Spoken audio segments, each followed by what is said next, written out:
Recording शुरू हो गया। अरविंद सर अभी भी नहीं आए हैं। ओके, तो यहाँ पे इस तरीके के कन्वर्जन है टू डायमेंशनल में ही एक्स वाई कोऑर्डिनेट और आर थीटा सर्कुलर कोऑर्डिनेट के बीच में relation. Now try and understand, अगर एक पार्टिकल इस तरीके का सर्कुलर पाथ एग्जीक्यूट कर रहा होगा, दैट मीन्स किसी भी टाइम पे अगर मैं पार्टिकल को स्पॉट करने जाऊंगा तो वो इस सर्कुलर पाथ पे मुझे मिलेगा। लेट्स से ये क्यू पॉइंट पे, लेट्स से ये आर पॉइंट पे, लेट्स से यहाँ पे एस पॉइंट पे, लेट्स से यहाँ अरविंद पे भैया टी। कुछ मैसेज किए हैं टेलीग्राम में। तो, क्या मैसेज किए हैं बता दीजिए। ओके, सर लिंक कंफ्यूजन था लिंक के बारे में। तो आ गए हैं क्या वो? आ रहे होंगे।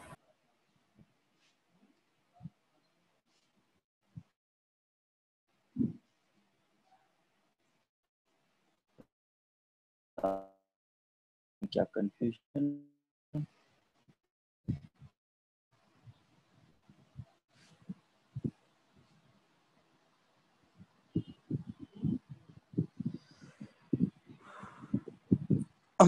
तो यहाँ पे इस तरीके से इसका सर्कुलर कोऑर्डिनेट्स जो है वो बदल रहा होगा। अब आता है क्वेश्चन कि जब ये इस सर्कुलर पाथ पे मूव कर रहा होगा कोई भी पार्टिकल, तो ऑफ कोर्स अगर थीटा एंगुलर डिस्प्लेसमेंट है तो विथ रेस्पेक्ट टू टाइम ये पार्टिकल जो है वो अपना पोजीशन चेंज कर रहा होगा इस तरीके से।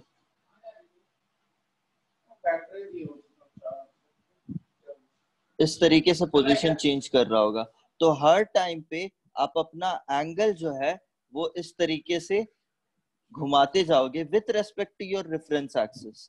With respect to your reference axis, तो जितना भी angle with respect to reference axis वो जा रहा है वो आपका एंगुलर डिस्प्लेसमेंट हो जाएगा। Now question arises, can r value of this circular motion be changing? Can r value of this circular motion be changing? Can theta value of this circular motion be changing with respect to time? If yes, then what are those values? Right? If yes, then what are those values? So we say if rate of change of angular displacement, rate of change of angular displacement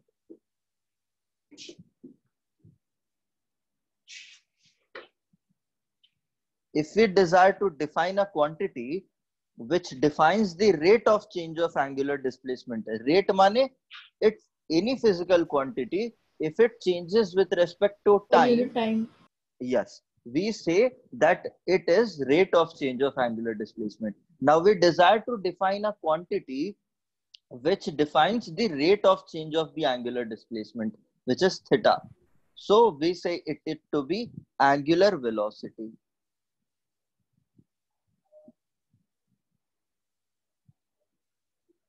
And we denote it to be Greek symbol omega. ठीक है, we denote it to be Greek symbol omega. और अगर किसी भी instant पे आपको instantaneous angular velocity चाहिए,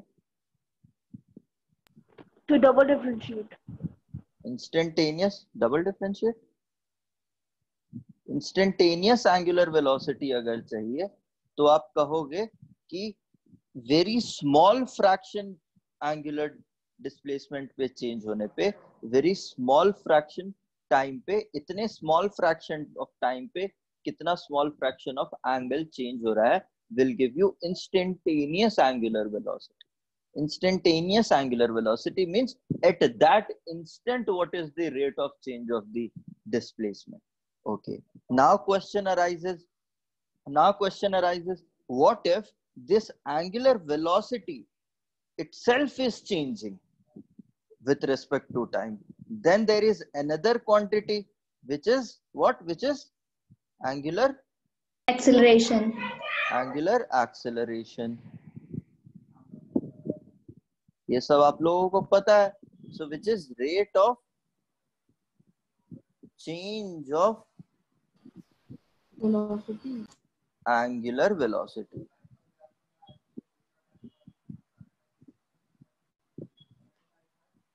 Right? And we denote it with alpha, Greek symbol alpha.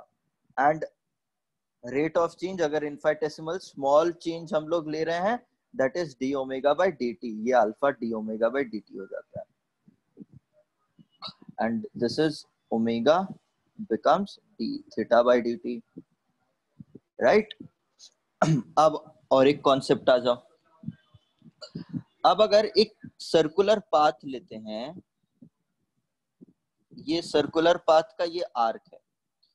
अगर ये थीटा एंगल, ये आर्क का लेंथ है s.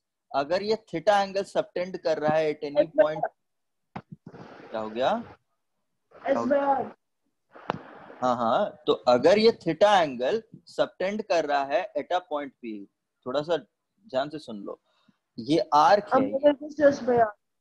हाँ, तो if this arc has length s and it subtends an angle theta at a point p which is at a distance of r from the circular path, then the angular displacement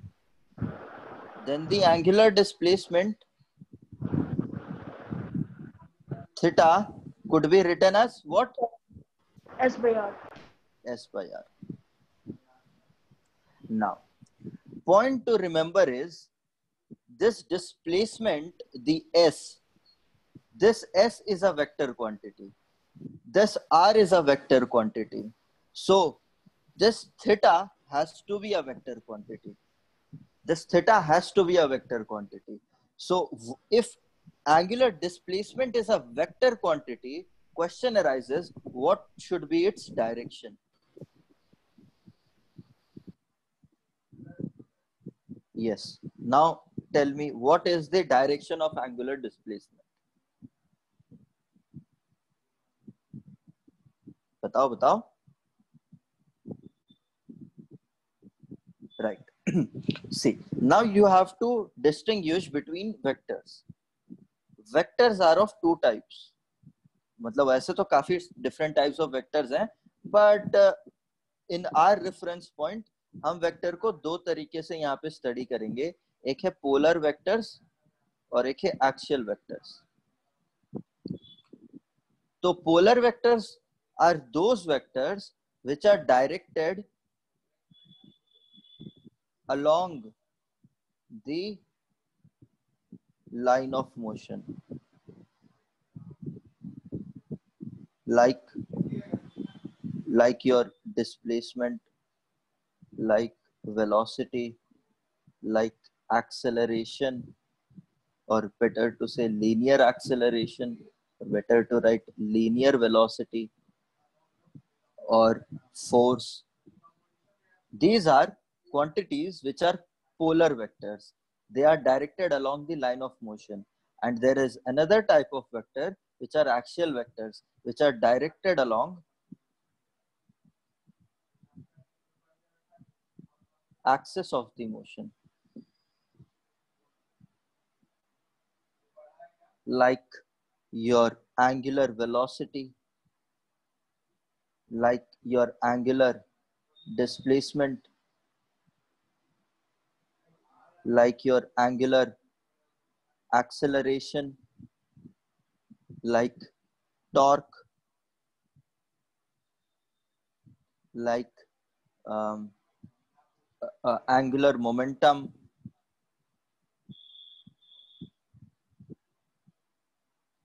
So these are also vector quantities. But these vector quantities are directed along the axis of the motion. Now try and understand here. If you consider this to be a surface, horizontal surface, and you keep a body here, and you somehow introduce some kind of linear motion on this body, that means this body executes a rectilinear motion. That means it travels in a straight line. The path of this body is a straight line. So if this body, path of this body is a straight line, then its displacement will always be along this straight line, either in this direction or in this direction. The velocity will also lie in this direction or this direction. Acceleration will also lie in this direction.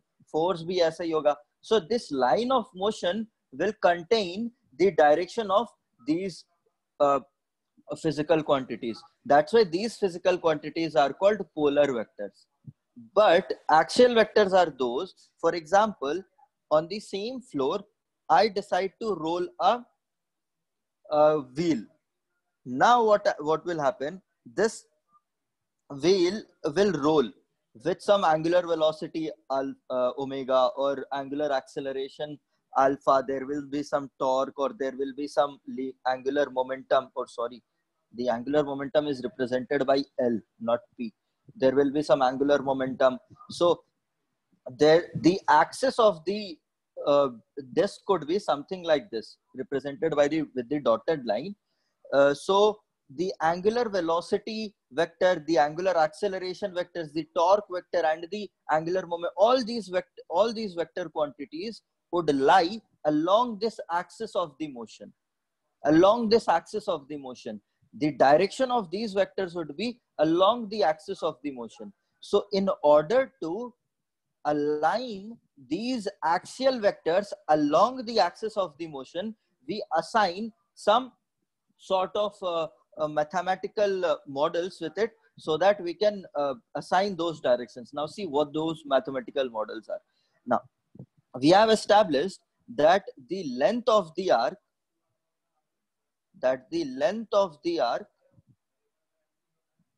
is equals to radius of the arc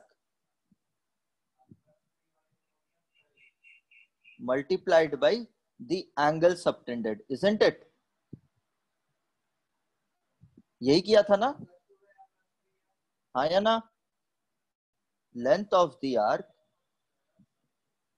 this is the length of the arc, this is theta, and this is r. So S is equals to r theta. आवाज आ रही है ना आप लोग तक? Yes, sir. हाँ, तो देखो, तो यहाँ पे ये हो रहा है कि लेंथ ऑफ द आर्क मुझे डिटरमाइन करने के लिए मुझे दो क्वांटिटीज को यहाँ पे मल्टीप्लाई करना पड़ रहा है. एंड अभी क्वेश्चन ये उठता है कि ये जब क्वांटिटीज वेक्टर है, तो इन यहाँ पे दो क्वांटिटीज का प्रोडक्ट हो रहा है, आर क्वांटिटी और थीटा क्वांटिटी. अब यहाँ पे क्वेश्चन है, थीटा एक एक्सियल वेक्टर है, आर एक पोलर वेक्टर है, और एस भी एक पोलर वेक्टर है. तो आपको एक एक्सियल वेक्टर और एक पोलर वेक्टर को मिला के और एक पोलर वेक्टर के डायरेक्शन में अलाइन करना है. तो आपको किस तरीके से ये प्रोडक्ट, क्योंकि ये क्रॉस प्रोडक्ट है दो वेक्टर के बीच में, तब जाके आपको तीसरा वेक्टर मिलेगा. तो आपको किस तरीके से क्रॉस करना है इसका ध्यान रखो. तो यहाँ पे कभी भी एंगुलर लीनियर डिस्प्लेसमेंट आपको पता करना होगा, which is this, that will be theta cross with r vector. हमेशा याद रखना ये चीज होगा. तो for example in this case only, the arc which I have shown here, so if I take very small section of this arc, very small section of the arc, then I can say that it is something linear kind of thing, isn't it? कोई दिक्कत इसको समझने में? I have taken very small, very small part of this arc, so it will be a linear section sort of thing, and the angle would be here theta. This is r, this is r. So S is theta cross r. Now mind it, these angles, let's say the angle का direction is इस direction पे आप घुमा रहे हो, which is clockwise. Clockwise, theta को हमने clockwise घुमाया हुआ है, और एस का जो डायरेक्शन है, आर का डायरेक्शन आप पहले देखो, आर का डायरेक्शन ये है, और तो मुझे एस का डायरेक्शन ये आएगा. देखो कैसे, अगर थीटा क्लॉकवाइज है, then you curl right hand को लोगे, take your right hand, then curl your fingers,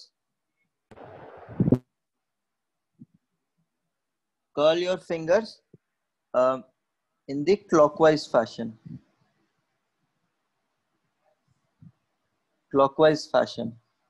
So जब ये करोगे तो आपको the direction of thumb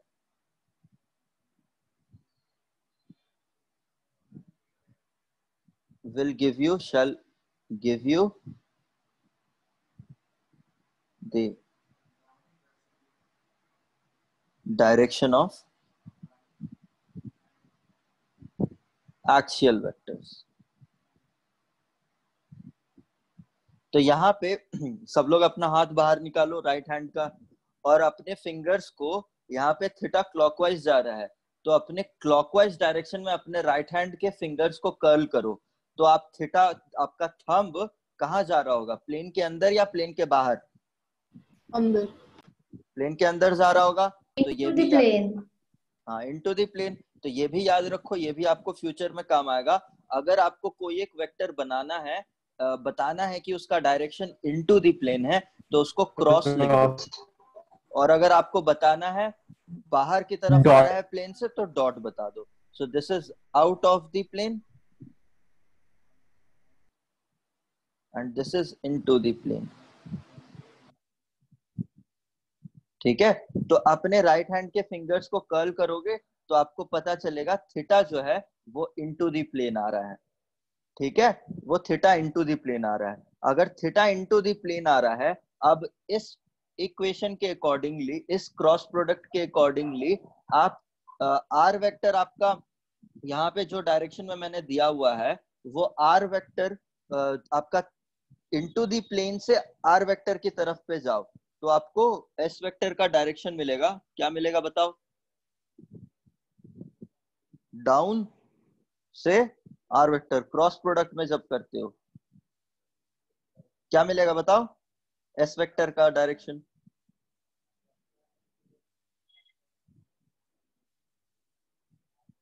cross product कैसे करते हो? डाउनवर्ड्स, है ना, डाउनवर्ड्स मिलेगा।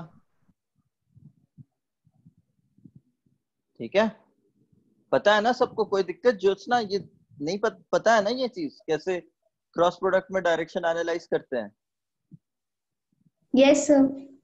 यही वाला चीज करते हैं नहीं करते? जो यहाँ पे मैंने लिखा हुआ है यही वाला चीज करते हैं ना। बट यहाँ पे कर्ल फिंगर आपको यहाँ पे क्लॉकवाइज डायरेक्शन पे मैंने कहा हुआ है यहाँ पे, लेकिन आप आपके फिंगर्स को थीटा से लेके आर तक कर्ल करोगे। तो थीटा यहाँ पे अंदर है, प्लेन के अंदर है, तो अपना हाथ आप पहले प्लेन के अंदर के डायरेक्शन पे रखो, और फिर आप आर जिस डायरेक्शन पे है उसके डायरेक्शन पे अपना फिंगर को कर्ल करो, तो आपको थंब आपका पता चलेगा कि नीचे की तरफ आपका थंब दिखा रहा होगा, और इसीलिए कह दोगे कि एस जो है वो नीचे की डायरेक्शन पे है। समझ में आया? बताओ बताओ, आगे बढ़े ना? Yes sir. तो ये हो गया आपका डिस्प्लेसमेंट के लिए। अगर अभी इसी एक्सप्रेशन को याद करो, यहाँ पे अब मैं ये मान रहा हूं इन सर्कुलर मोशन पे मैंने यहाँ पे क्वेश्चन उठाया हुआ था, कहा गया? हाँ, अगर आर चेंज हुआ तो क्या होगा? Mind it now. अब मैं जब आगे डिस्कस कर रहा हूं, I am nowhere changing r value, my r value is fix.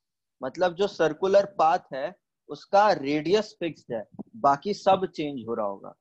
ठीक है, रेडियस फिक्स्ड है। रेडियस जब चेंज हो रहा होगा, थिंग्स विल गेट कॉम्प्लिकेटेड। अगर आपको टाइम अलाउ करेगा तो हम लोग रेडियस चेंज करने वाला भी चीजें डिस्कस कर लेंगे, बट अभी याद रखो बस हम रेडियस को फिक्स रख रहे हैं। ठीक है, बाकी सारे वैल्यूज हम चेंज करते जाएंगे। मतलब थीटा को चेंज करेंगे, ओमेगा को चेंज करेंगे, अल्फा को चेंज करेंगे। ठीक है, तो बाकी सब चेंज करते जाएंगे, बट आर को फिक्स रखेंगे हम लोग। आ जाओ अब आगे ना। Sir acceleration. Acceleration what? आने दो, अभी तो वेलोसिटी पे ही नहीं आए हैं, एक्सेलरेशन पे आएंगे तो देखते हैं। तो अब आपको ये समझ में आ गया है कि S bar is equals to theta bar dot with R vector. ये आपको समझ में आ गया है, ठीक है। तो यहाँ पे मैं बस इसको डिफरेंशिएट कर रहा हूं, तो मैं डिफरेंशिएट करूंगा तो I will get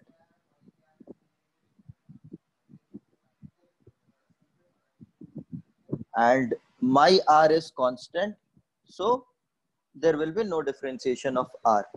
So this will give me the linear velocity vector will be equal to omega cross R vector.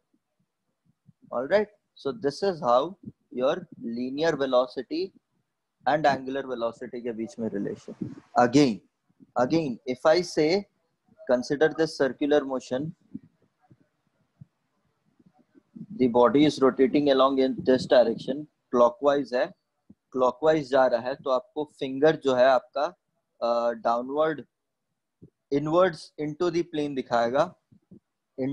दिखाएगा, और आप किसी भी पॉइंट पे आर वेक्टर ये मान लो, उस इनटू से अगर आप इनटू द प्लेन से अगर आप कर्ल करोगे रेडियस वेक्टर के अलॉन्ग, तो आपको वेलोसिटी वेक्टर टेंजेंशियली यहाँ पे ऐसा मिलेगा, है या नहीं है? कोई दिक्कत नहीं है समझने में? कोई दिक्कत है क्या?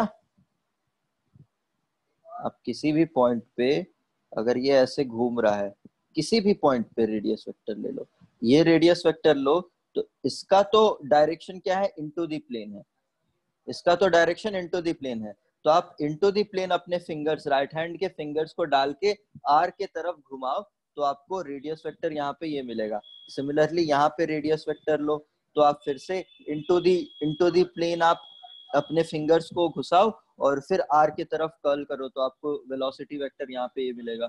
फिर इनटू द प्लेन आप घुसाओ, ये रेडियस वेक्टर की तरफ करो। तो इस तरीके से लीनियर वेलोसिटी जो है along the path of the circular motion, इस तरीके से लीनियर वेलोसिटी और एंगुलर वेलोसिटी के बीच में रिलेशन है। याद रख लो इस चीज को, ठीक है? समझ में आया? कोई दिक्कत? आगे बढ़े ना। डबल डिफरेंस, इस इक्वेशन को डिफरेंशिएट करो, इस इक्वेशन को डिफरेंशिएट करेंगे तो हमें मिलेगा linear acceleration will be equal to angular acceleration multiplied with r vector. So this is rate of change of angular velocity, this is radius of the circular path, this is linear acceleration, this is linear acceleration, right? So इसमें भी आपको अब linear acceleration हर जगह पर आप इसी तरीके से बता सकते हो। आपको अगर एंगुलर एक्सेलरेशन इस डायरेक्शन में बदल रहा है, तो आपको इसकी डायरेक्शन जो है इनटू द प्लेन मिलेगी। आप किसी भी पॉइंट पे अल्फा क्या बोले थे sir? Alpha is the angular acceleration. देखो अलग अलग किताबों में अलग अलग ग्रीक सिंबल यूज किए जाते हैं, कोई स्टैंडर्ड ग्रीक सिंबल है नहीं यहाँ पे, बट मैं जहाँ से जब पढ़ा था तो उसे अल्फा कहते थे, तो अल्फा मैं भी यूज करता हूँ, ठीक है? This is angular acceleration. Alright, so इतना इजी है। ये डायरेक्शन वाइज आप लोगों को एक्सियल वेक्टर के बेसिस पे मैंने डायरेक्शंस बता दिए हैं। और याद रखो ये जो वेक्टर्स हैं यहाँ पे, ये एक्सियल वेक्टर्स हैं, इनका जो डायरेक्शन होगा along the axis of the motion होगा। इनका जो डायरेक्शन होगा, कहाँ गया, along the axis of motion होगा, ठीक है? बाकी सब इनका directions along the line of motion है। ऑल राइट, अब थोड़ा आगे बढ़ते हैं।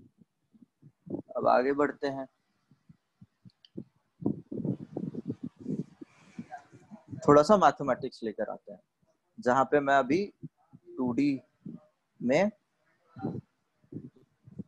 आपको कोई भी पॉइंट PXY जो था वो R थीटा के टर्म्स में लिख के मैं ये कहा था कि x will be equal to R cos theta and y will be equal to R sin theta.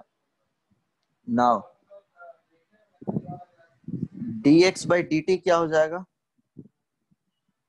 dx by dt R change नहीं हो रहा है, तो R तो कांस्टेंट है, बाहर आ गया। आपको यहाँ पे minus sine theta d theta by dt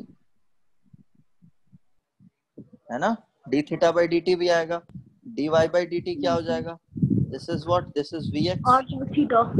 this is vy, dy by dt will be R cos r theta. cos theta d D theta by by dt. d theta by dt is what, d theta by dt is what, angular Omega. velocity, Angular angular velocity. velocity है ना, तो minus r omega sin theta r omega cos theta, so linear velocity is vx square plus vy square will be, आपको ये क्या दे देगा value, r omega देगा या नहीं देगा, Yes, sir.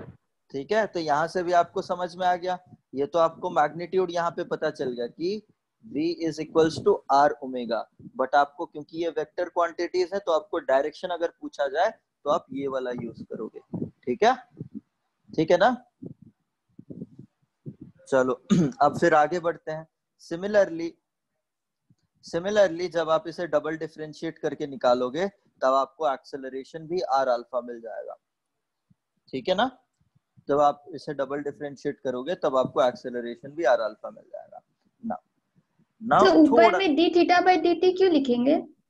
जब इसे डिफरेंशिएट करेंगे तो ये थीटा वेरिएबल है ना, तो थीटा को भी तो डिफरेंशिएट करना पड़ेगा। अगर मानो कि अगर y equals to x square कर रहा हूं मैं, ठीक है, y equals to x square कर रहा हूं, तो मैं इसको विथ रिस्पेक्ट टू टाइम अगर डिफरेंशिएट करूं इस एक्सप्रेशन को, तो ये क्या हो जाएगा, dy बाई dt इधर आ गया, और इसको with respect to time differentiate करूंगा तो मुझे 2x dx बाई dt मिलेगा या नहीं मिलेगा। Yes sir. तो इसीलिए वहां पे भी आया हुआ है, ठीक है। चलो आगे बढ़ो। अब थोड़ा सा एक लेवल ऊपर क्या है कि यहाँ पे आपको जो मैंने कोऑर्डिनेट सिस्टम दिया हुआ है वो x और y का कोऑर्डिनेट सिस्टम है ना, बिकॉज आप 11th स्टैंडर्ड पे आ गए हो, आप 11th स्टैंडर्ड की चीजें पढ़ रहे हो तो थोड़ा सा एडवांस। मैं यहाँ पे एक कोऑर्डिनेट सिस्टम बताना चाहता हूँ जिसके कोऑर्डिनेट सिस्टम के रेफरेंस पे ये पॉइंट्स r थीटा लिखा गया है। उस कोऑर्डिनेट सिस्टम का ओरिजिन सेम है, उस कोऑर्डिनेट सिस्टम का और xy कोऑर्डिनेट सिस्टम का ओरिजिन सेम है, लेकिन यहाँ पे जो यूनिट वेक्टर है along x axis is i cap and y axis is j cap। तो मैं अभी ऐसा एक यूनिट वेक्टर डिसाइड करना चाहता हूँ जो कि इस डायरेक्शन पे यूनिट वेक्टर मुझे r कैप मिल जाएगा, और along ये जिस डायरेक्शन पे थीटा घूम रहा है उस डायरेक्शन पे टेंजेंशियली मुझे एक थीटा कैप भी मिल जाएगा। समझ में आया मैं क्या बोलना चाहता हूँ यहाँ पे। मैं कैसा कोऑर्डिनेट सिस्टम डेवलप करना चाहता हूँ, ये जो अभी xy पॉइंट यहाँ पे लिखा हुआ है ये with respect to x axis and y axis लिखा हुआ है। x एक्सिस के about unit vector i cap है और y एक्सिस के about unit vector j cap है। तो ये जो पॉइंट लिखा हुआ है ये इन यूनिट वेक्टर्स के अबाउट डायरेक्शन बताता हुआ मुझे x, y पॉइंट p बता रहा है। बट अगर मुझे r, थीटा के रेस्पेक्ट पे एक कोऑर्डिनेट सिस्टम डेवलप करना है जो मुझे रेडियस वेक्टर का अलोंग डायरेक्शन और आपके रेफरेंस लाइन से, जो कि x एक्सिस वाला रेफरेंस लाइन है, उससे कितने एंगल पे मुझे पॉइंट है वहां से यूनिट वेक्टर थीटा कैप का और जिस डायरेक्शन पे है r कैप का, वो दोनों मुझे अब r कैप और थीटा कैप मुझे डिटरमाइन करना है। तो r कैप और थीटा कैप डिटरमाइन करने के लिए with respect to I cap and j cap, तो I can say my r vector was what, x I cap plus y j cap, isn't it? So r x की जगह पर I can write it to be r cos theta I cap plus r sin theta j cap. So if I just take r common out and I say cos theta I cap plus sin theta j cap is a unit vector। मैं अगर मुझे r cap पता करना है तो मैं क्या करूंगा, r vector divided by its magnitude कर दूंगा। तो यहाँ पे r वेक्टर और r वेक्टर का मैग्नीट्यूड इज r, मैंने डिवाइड कर दिया तो मुझे क्या मिला, cos थीटा आई कैप प्लस sin थीटा जे कैप। तो मुझे यहाँ पे r कैप क्या मिल रहा है, cos थीटा आई कैप प्लस sin थीटा जे कैप। कोई दिक्कत इसको ग्रास्प करने में? No, sir. ठीक है ना। तो उसी तरीके से अब यहाँ पे देखो, अगर मैं v इज अगर मैं ये कहूं कि s इज r थीटा, तो आप इसको डिफरेंशिएट करके ये कह देते हो कि v is equals to r d theta by D t which is r omega. ठीक है ना। तो आपको यहाँ पे थीटा कैप भी बताना है, तो थीटा कैप का क्या हो जाएगा,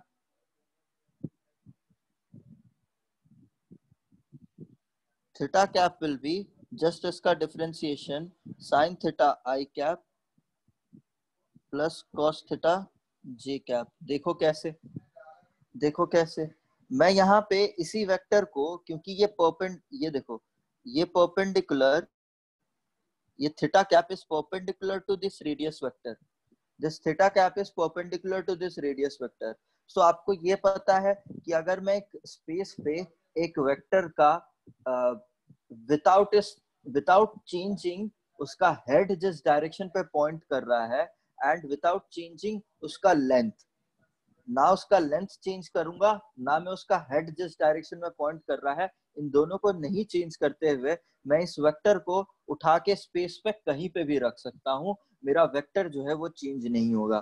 तो इस वजह से मैं ये थीटा कैप को उठा के ओरिजिन पे यहाँ पे रख रहा हूं, अभी भी ये परपेंडिकुलर है आर कैप को।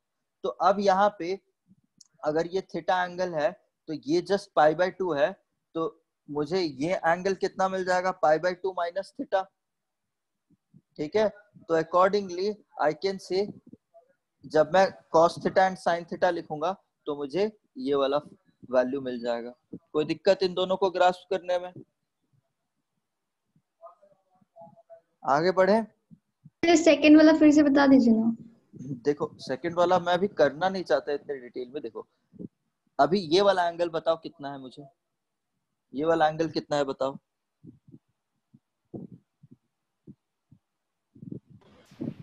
90 minus theta. 90 minus theta. अब ये थीटा कैप है, मुझे आई कैप के डायरेक्शन में इसका कंपोनेंट पता करना है, तो वो कितना हो जाएगा, cos of pi by 2 minus theta which is minus sine theta, है ना, क्योंकि लेफ्टवर्ड डायरेक्शन पे है तो माइनस साइन थीटा। ठीक है। और फिर इसके ऊपर वाले जे कैप के डायरेक्शन में कंपोनेंट विल बी जस्ट इसका sine of pi by 2 minus theta will be cos theta. ठीक है, ठीक है ना ज्योत्सना? Yes sir. अब चलो अब आगे बढ़ते हैं। अब ये जब समझ में आ गया, अब इससे आगे मैं भगाना वाला हूँ, तो ध्यान से कान खोल के सुनते रहो अब कहानी। Now r vector is r cap. So v vector would be dr vector by dt. So it is r vector magnitude is constant. So sine theta positive में ना होगा अगर वैसे हुआ तो? अरे डायरेक्शन देख लेना भाई, ये थीटा कैप जो है वो डायरेक्शन किस डायरेक्शन में पॉइंट आउट कर रहा होगा, नेगेटिव एक्स एक्सिस में, नेगेटिव एक्स एक्सिस में पॉइंट आउट कर रहा होगा ना। यस सर, समझ गया। तो ठीक है, dr by dt, dr cap by dt and dr cap by dt इसको डिफरेंशिएट करो, dr cap इसको डिफरेंशिएट करोगे तो आपको cos थीटा का differentiation minus sin theta, sin theta का डिफरेंशिएशन इज cos थीटा, तो आपको थीटा कैप मिल जाएगा, है ना, मिलेगा theta cap. Yes sir. And आपको हर जगह पर d थीटा बाई dt भी मिलेगा, तो this will B r d theta by dt theta cap which is r omega theta cap. So v vector is, and theta cap का direction क्या है, theta cap is an axial vector, so it is directed along axis of motion. So of course the v would be, जो net v आएगा यहाँ पे, वो उसको axis of motion के अराउंड डायरेक्ट करता हुआ मिलेगा। लीनियर वेलोसिटी यहाँ पे दिया हुआ है, ठीक है। फिर हम इसको डबल डिफरेंशिएट करेंगे, आर ओमेगा को डिफरेंशिएट एक बार करेंगे एंड आर ओमेगा, फिर से डी थीटा कैप को एक बार डिफरेंशिएट करेंगे। देखो और एक चीज है, मैं यहाँ पे जनरली यूज करता जाऊंगा। अगर मैं कोई भी लेटर, कोई भी अल्फाबेट्स में कोई भी लेटर को अगर मैं ऐसे लिख रहा हूँ, जैसे कि यहाँ पे मैंने ओमेगा डॉट लिखा हुआ है, that means it is D omega by D t. अगर मैं आर डॉट लिख रहा हूँ, that means it is d r by D t, first differentiation. अगर मैं आर डबल डॉट लिख देता हूँ तो that means it is d square r by D t square. Clear है? कोई पूछना मत इसको, ठीक है? फिर समझ जाना। तो ट्रिपल डिफरेंशिएशन होता है? क्या कह रहे हो? Triple differentiation? ट्रिपल डिफरेंस होता है, क्यों नहीं होता, हो सकता है, ठीक है। तो यहाँ पे this will be r omega dot theta cap, and मुझे ये थीटा कैप का डिफरेंशिएशन करके देखो क्या मिलेगा। थीटा कैप का डिफरेंशिएशन मैं साइन थीटा को डिफरेंशिएट करूंगा तो कॉस थीटा मिलेगा, एंड कॉस थीटा का डिफरेंशिएट करूंगा तो माइनस साइन थीटा मिलेगा, और दोनों जगह से मुझे माइनस माइनस कॉमन आउट हो जाएगा, minus r cap, minus r cap मिलेगा, और d theta by D t भी होगा, ठीक है।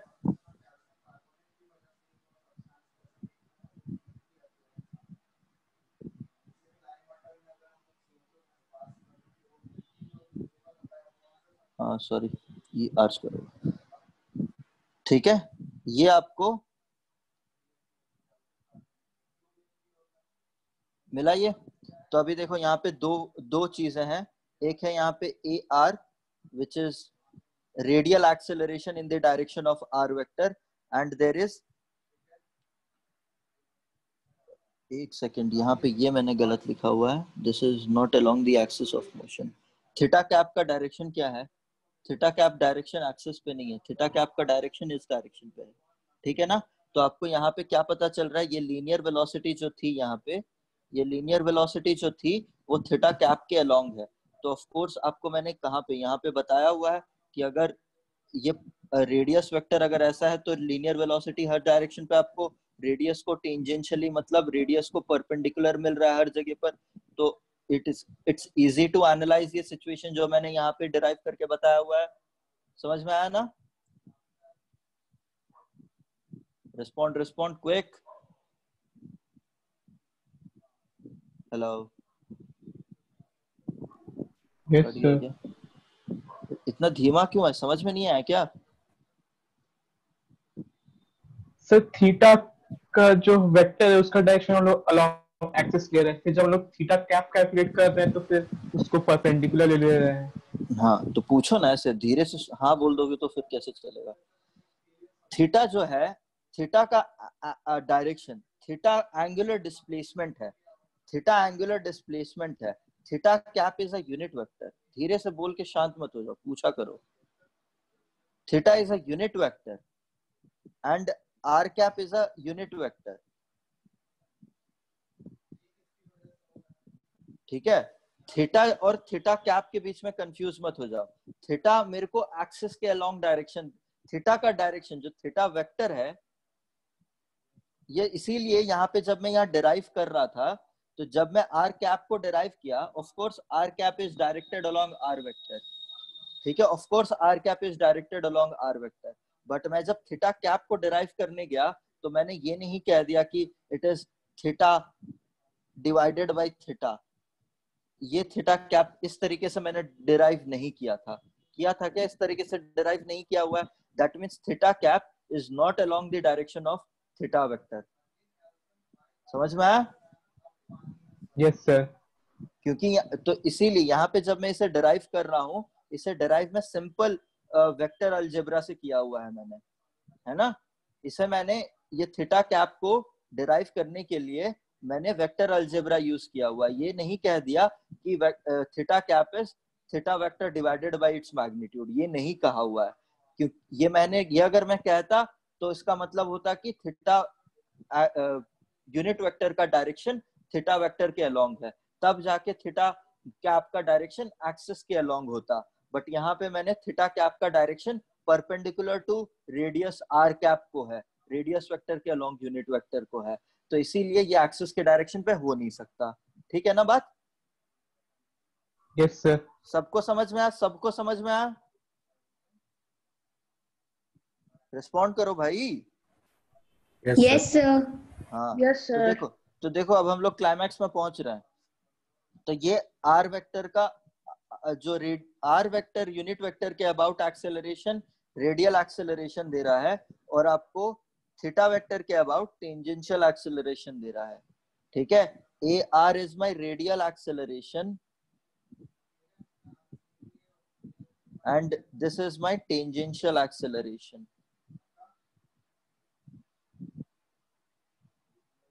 This is my tangential acceleration. So अगर circular motion हो रही है with variable angular velocity, if there is a circular motion with variable angular velocity, so there will be, and this is the r cap का vector, tangential would be theta cap का vector. तो एक मुझे तो acceleration ए tangentially along theta cap मिल रहा है, और एक मुझे ए आर जो है वो minus of R omega square मिल रहा है, so that will be opposite side of R cap, तो ये मुझे एक ए आर मिलेगा। This is the case when theta is omega is variable with time, omega is variable with time.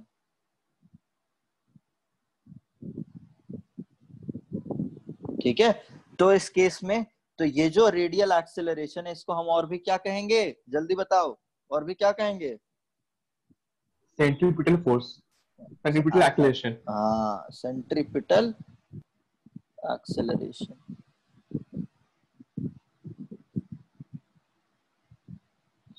ठीक है, ये सेंट्रीपिटल एक्सेलरेशन है। Now concepts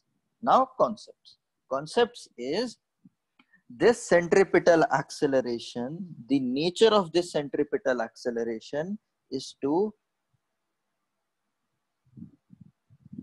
change the direction of velocity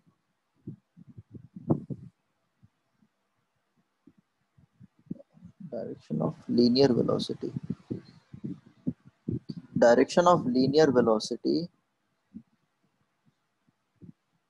during the motion, during the circular motion. Mind it, यहाँ पे radius हम लोग change नहीं कर रहे हैं। The centripetal acceleration's role is to change the direction of linear velocity and not the magnitude. The role of this tangential acceleration is to change the what? बताओ, change the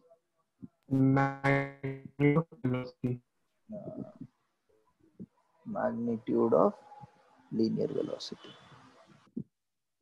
ऊपर जो equation लिखा है उसको एक बार दिखाइए तो।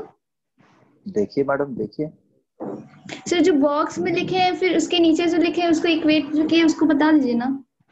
इक्वेट क्या किया? यहाँ पे ए आर जो है वो ए आर इज, इसका मैग्नीट्यूड ए आर जो है वो आर ओमेगा स्क्वायर है, और ए टी जो है वो आर ओमेगा डॉट है। ओमेगा डॉट क्या है? ओमेगा डॉट मैंने बताया it is D omega by D T, तो rate of change it is alpha. ठीक है, तो यहाँ पे जब हम यहाँ पे ये सब जब निकाल रहे थे, what is this value? This is tangential acceleration. समझ में आ रहा है? यस। और भी नाम है इसका, और भी नाम है। रेडियल एक्सेलरेशन हो गया, सेंट्रिपिटल एक्सेलरेशन हो गया, कहीं कहीं पे इसे नॉर्मल एक्सेलरेशन भी कहा जाता है, क्लियर है ये बात? जो टेंजेंशियल एक्सेलरेशन है वो वेलोसिटी का मैग्नीट्यूड चेंज करेगा, और जो लीनियर सेंट्रीपिटल एक्सेलरेशन है वो वेलोसिटी का डायरेक्शन चेंज करेगा। तो अब आ जाता है क्लासिफिकेशन सर्कुलर मोशन पे। दो टाइप,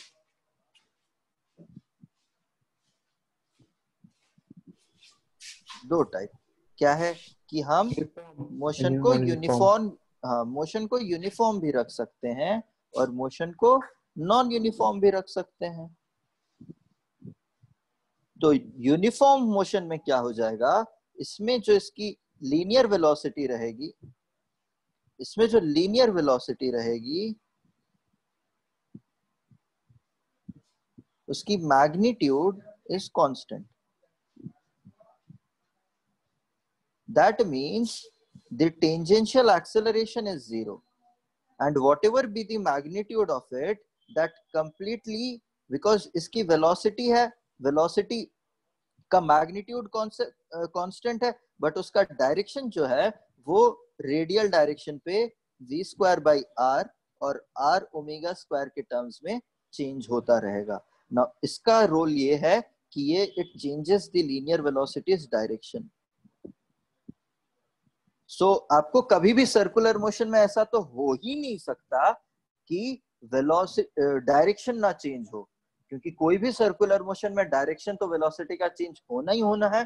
तो डायरेक्शन अगर चेंज हो रहा है मतलब सेंट्रीपिटल एक्सेलरेशन तो होना ही होना है, ठीक है। तो सर्कुलर मोशन में हमेशा सेंट्रीपिटल होगा। अगर non uniform, uniform and non uniform, अगर नॉन यूनिफॉर्म में है दैट मींस वेलोसिटी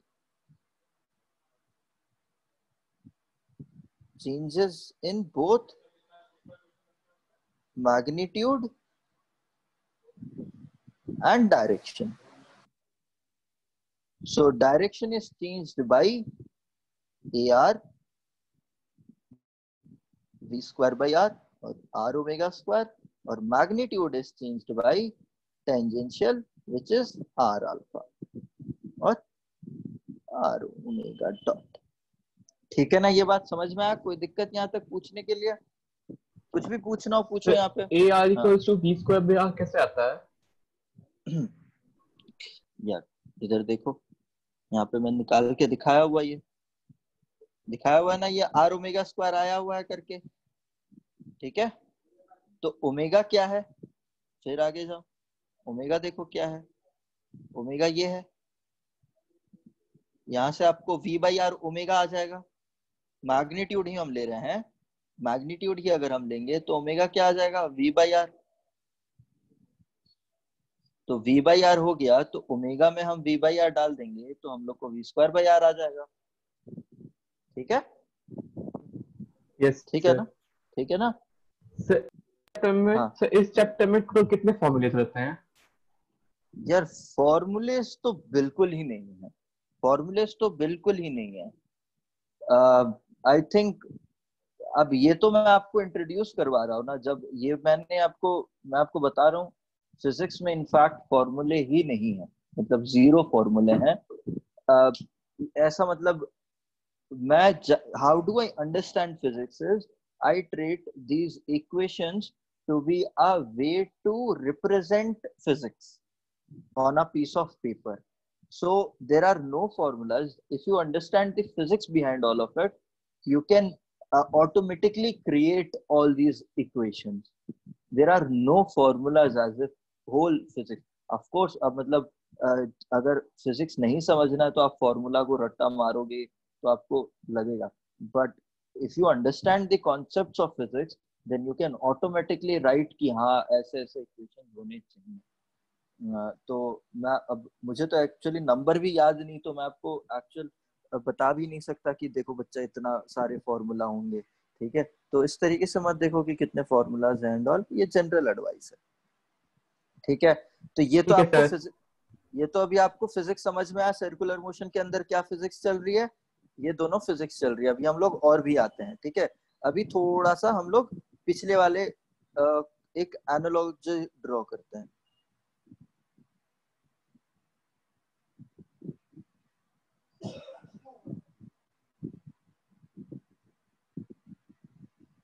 और रेक्टिलिनियर मोशन बोल लो, लीनियर और रेक्टिलिनियर। तो मुझे 4 इक्वेशन बताओ, क्या क्या है 4 इक्वेशन लीनियर मोशन में, यूनिफॉर्मली एक्सेलरेटेड लीनियर मोशन में, बताओ। v equals to u plus at। अरे तुम तो बता दोगे, तुम शांत रहो। ज्योत्सना बताना।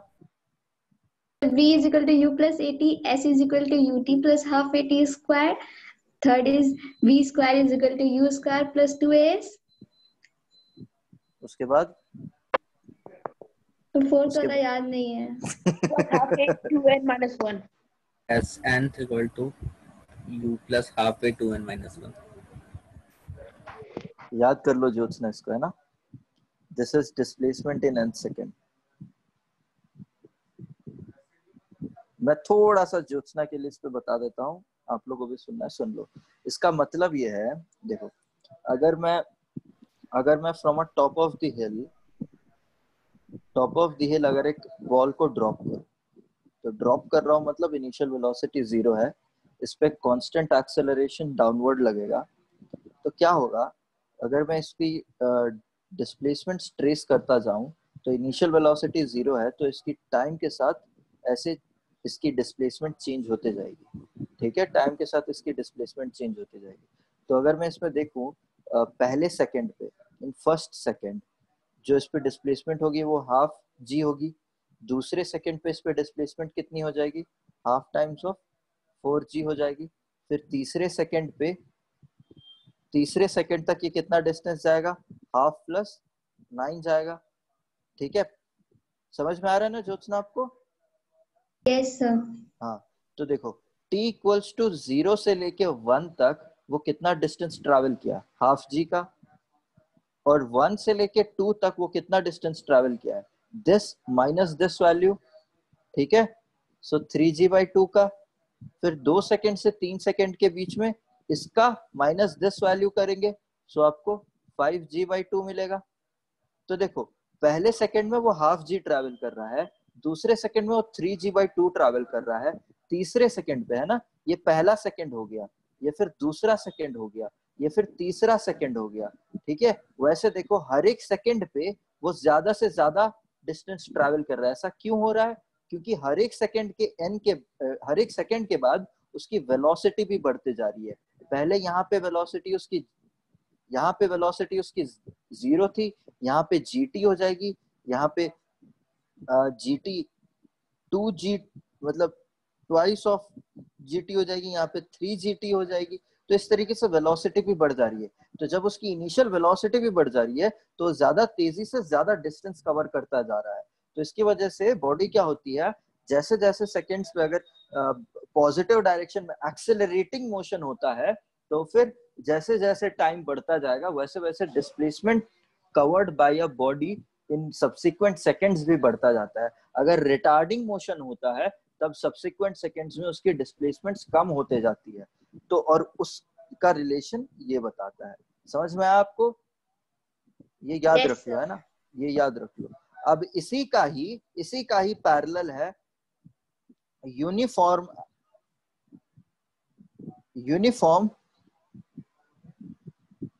सर्कुलर मोशन में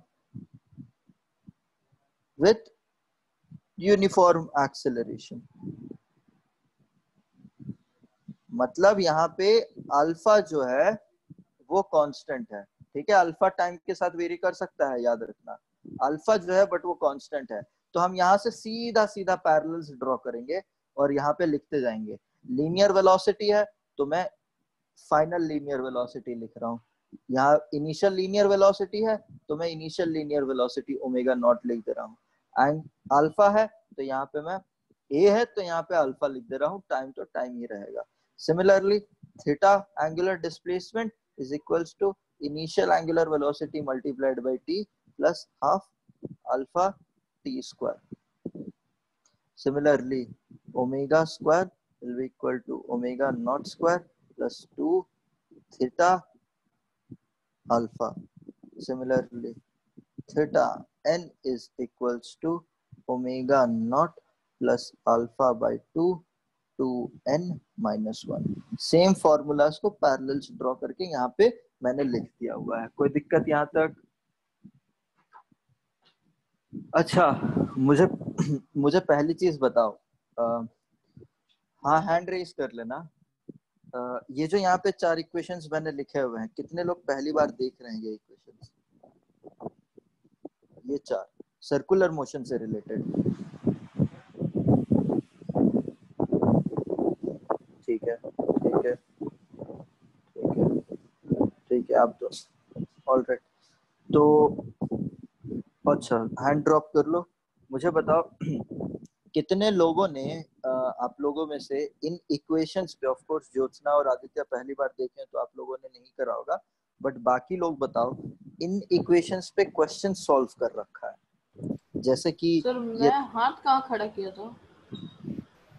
आदित्य नहीं कहा यार, अद्वै कहा इक्वेशन मैंने। देखा हुआ है। अद्वै कहा मैंने, अद्वै कहा या आदित्य मेरे को कहा? आदित्य सुनाई दिया सर। अपनी आदित्य गलती से का आदित्य बोल दिया था। आदित्य बोल दिए थे। अच्छा, सॉरी। तो ये जो ये लीनियर इक्वेशंस पे जैसे क्वेश्चन सॉल्व किए होंगे आपने डेफिनेटली काइनेमेटिक्स में, no doubt in that, but similar questions I want to know कि आप लोगों ने सर्कुलर मोशन पे इनके बेसिस पे सॉल्व किया है या नहीं किया हुआ है। जिन्होंने किया है प्लीज हैंड रेज करो।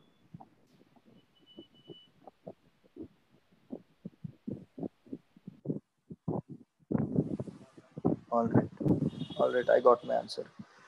तो मेरे पास अभी ना इन पे इजी क्वेश्चंस तो है नहीं, ताकि मैं आपको इंट्रोड्यूस करवा दूं इन पे क्वेश्चंस कैसे आते हैं। तो मैं कोशिश करूंगा कि नेक्स्ट क्लास पे आपको इन पे मैं क्वेश्चन करवा दूंगा, ठीक है? कैसे इनको इन पे कैसा क्वेश्चंस आते हैं और कैसे इनको डील किया जाता है। ज्यादा डिफरेंस है नहीं, ज्यादा कुछ डिफरेंस है नहीं। एचसी वर्मा में भी कुछ क्वेश्चंस दिए हुए हैं स्टार्टिंग पे, तो आप वहां से भी देख सकते हो। बुकलेट में भी कुछ क्वेश्चंस दी होगी, आप लोग वहां से देख सकते हो। बट मोटा मोटी बात यह है कि जैसे आप इन इक्वेशंस के साथ क्वेश्चंस को सॉल्व करते थे, उसी तरीके के साथ आप इन इक्वेशंस के साथ क्वेश्चंस को सॉल्व करोगे। इन सब के साथ ज्यादा डिफिकल्ट क्वेश्चन आते नहीं है। जो आते हैं मैं आपको नेक्स्ट क्लास में करवा दूंगा, अभी मेरे पास है नहीं, ठीक है? तो अभी जो मेरे पास है, सर एरोडोव में इसका क्वेश्चन है। किन पे? इन पे है क्या? हाँ मैंने चेक नहीं किया है, बट है तो फिर चेक करके मैं आपको बताऊंगा। उससे पहले आप एरोडोव पे हाथ मत लगाना, ठीक है? तो बट जो क्वेश्चन है उन पे हम लोग आते हैं, ठीक है? मैं वेरिएबल पहले तो आपको यूनिफॉर्म एक्सेलरेशन वाले पे क्वेश्चन करवाना चाहिए था, बट मेरे पास है नहीं क्वेश्चन करके, मैं अभी आपको करवा नहीं रहा हूँ, ठीक है? तो लेकिन हम लोग अभी क्या कोशिश करेंगे कि आपको थोड़े बहुत क्वेश्चंस में इंट्रोड्यूस करवाऊं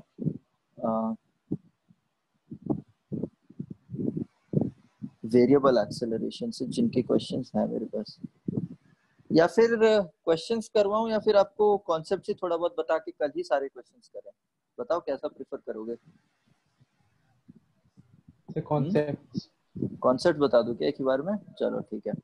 सर सबको मैं ऑफलाइन हो गया सर, अब पिछले 20 सेकंड में क्या बोले नहीं सुनाई दिया। मैं ये पूछ रहा था कि अभी, क्योंकि मैं सोच रहा था कि अभी वेरिएबल एक्सेलरेशन के ऊपर क्वेश्चंस करवाऊं, बट फिर मैंने पूछा कि यूनिफॉर्म एक्सेलरेशन, क्योंकि क्वेश्चंस पहले करवाने चाहिए, तो क्वेश्चंस अभी पे ना जाके हम लोग कॉन्सेप्ट डिस्कस कर लेते हैं रिलेटेड इससे, सर्कुलर मोशन से। तो कंफर्टेबल होंगे ना सब? Yes sir. ठीक है, ठीक है। बैठ के सुनना ही तो है आप लोगों को, कंफर्टेबल क्यों नहीं होंगे, है ना? बैठ के रामायण ही सुनना है। चलो ठीक है, देखो यहाँ यस सर। हाँ, सुनते रहो। देखो थोड़ा सा मैं अभी 1 इंच बढ़ाऊं। चलो तो फिर 1 इंच बढ़ाते हैं, ऊपर जाते हैं।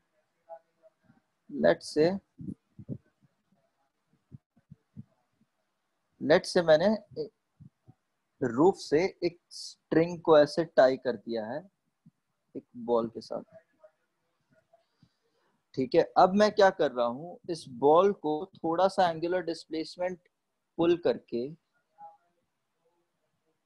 मैं अब इसको एक हॉरिजॉन्टल सर्कुलर मोशन के पाथ पे घुमा रहा हूं। समझ में आया? हॉरिजॉन्टल सर्कुलर मोशन इस तरीके से घुमा रहा हूं। तो अब सवाल बनता है कि अब इस पोजीशन पे जब ये सर्कुलर मोशन एग्जीक्यूट कर रहा होगा, ऑफ कोर्स लेट्स से मैं इसको इधर की डायरेक्शन पे घुमा रहा हूँ, तो ऑफ कोर्स इस पे बनता है कि ये टेंशन तो इस पे लगेगा ही लगेगा, इस पे डाउनवर्ड वेट भी लगेगा ही लगेगा। ठीक, तो अब क्वेश्चन बनता है कि जब मैं टेंशन के वर्टिकल के साथ अगर ये एंगल थीटा है, तो वर्टिकल डायरेक्शन पे मुझे फोर्स टी कॉस थीटा मिलेगा और हॉरिजॉन्टल की डायरेक्शन पे टी साइन थीटा मिलेगा। कॉन्सेप्ट देखो ध्यान से। तो क्योंकि ये वर्टिकल इक्विलिब्रियम पे एग्जिस्ट कर रहा है या नहीं कर रहा है? योजना बता, वर्टिकल इक्विलिब्रियम पे एग्जिस्ट कर रहा है नहीं कर रहा है? Yes, तो क्या sir. cos theta will be equal to mg, t will be equal to mg। Vertically तो मूव नहीं कर, t cos theta will be equal to mg। Now horizontal plane पे, जिस प्लेन पे सर्कल है, उस प्लेन पे सिर्फ और सिर्फ आपको t sin थीटा मिल रहा है।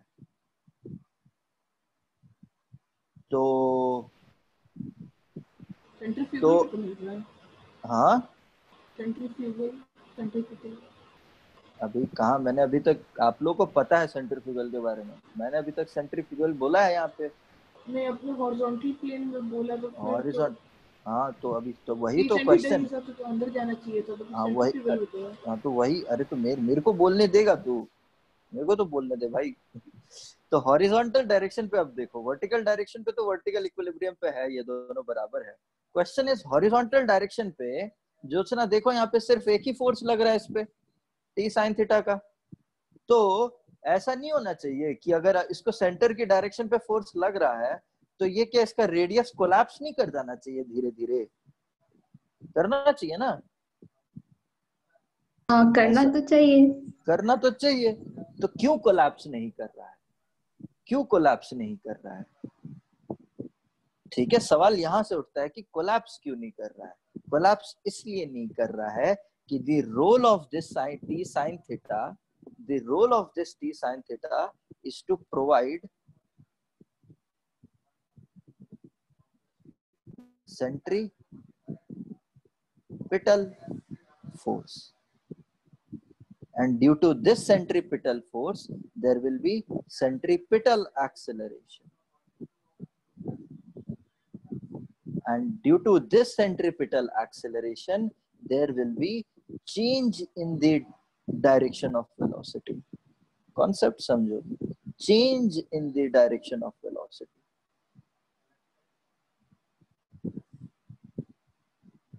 So because there is change in the and not in magnitude, because there is no tangential force here, there is no इस circular motion के path पे कोई tangential force नहीं है, so there is no change in magnitude of this velocity, but there is change in direction only, and because there is change in direction in this velocity, Bob executes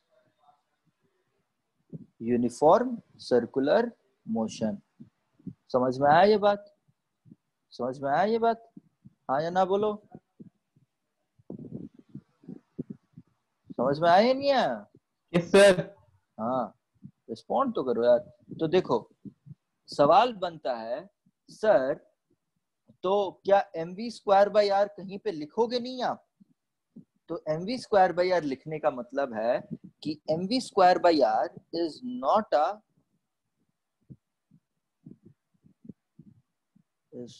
a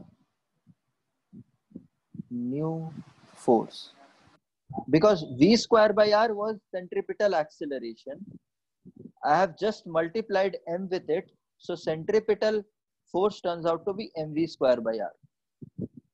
ठीक है, तो mv square by r is not a new force, it is not at all a new force, but it is a different name given to the old forces only, like in this case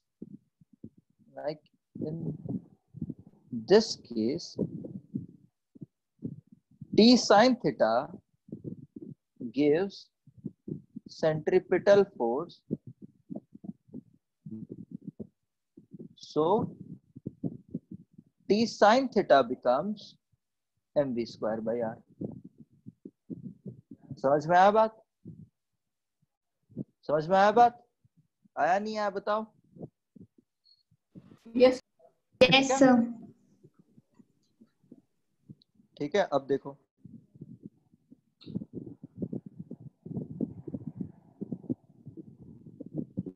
circular track है,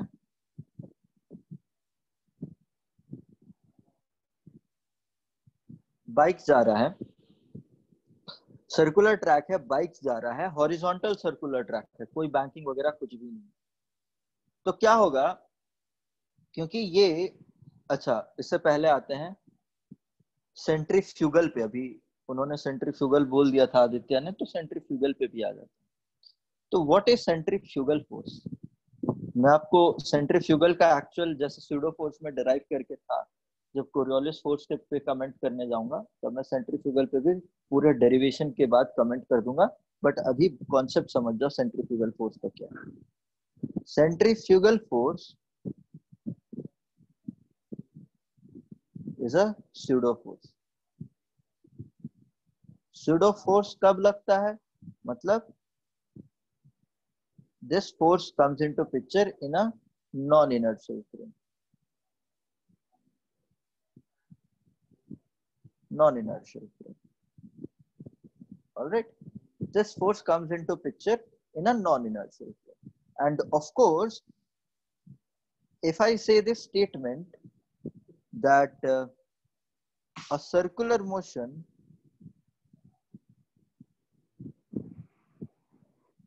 is always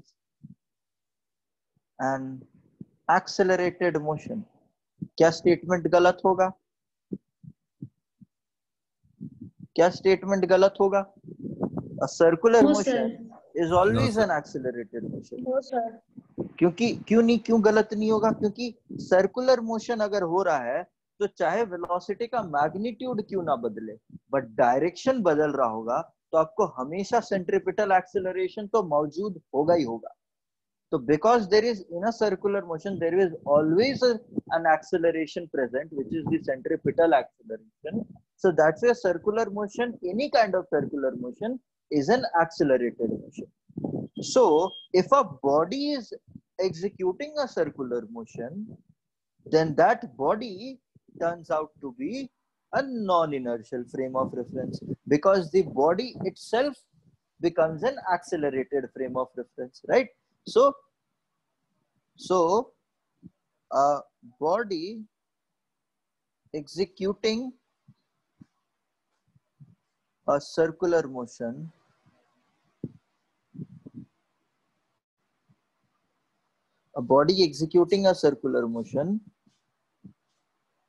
becomes a non-inertial frame. Becomes a non-inertial frame. So अब इसी case में if I talk about this body, now because this Bob is executing a circular motion, the frame of the body itself turns out to be a non-inertial frame of reference. So अगर आप इस body के ऊपर खड़े हो जाओगे तो आप कहोगे कि मैं मूव नहीं कर रहा हूं, ठीक है, क्योंकि आपके रेस्पेक्ट में तो पूरी दुनिया मूव कर रही होगी ना आपके अराउंड, ठीक है। आप एकदम नार्सिसिस्टिक हो जाओगे, ईगोसेंट्रिक हो जाओगे, आप क्या बोलोगे, मैं तो वहीं पे ही हूं लेकिन पूरी दुनिया मेरे तरफ घूम रही है।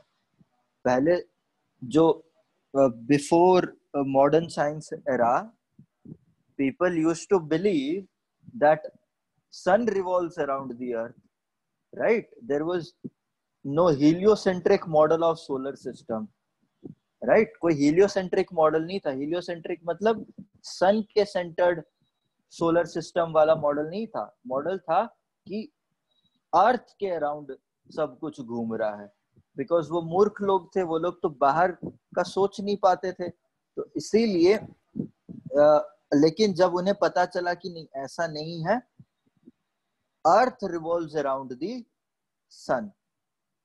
ठीक है, तो ये फ्रेम ऑफ रेफरेंस की डिफरेंस की बात हो जाती है। तो अगर आप उस बॉल के ऊपर रहोगे तो you will say no, I am not moving anywhere but the world around, the surrounding around me is moving around my self, right? So you will say I am stationary at that situation. For example, if you are sitting in a giant wheel, then you say that you are to sitting there, but the whole world around you is moving, right? तो इसमें अभी क्या होता है, कभी आप imagine करो अगर आप इस बॉल पे खड़े रहोगे इस तरीके से, तो won't you experience a outward push force acting on you? experience करोगे या नहीं करोगे? For example, if you imagine going on a road, if you imagine going on a road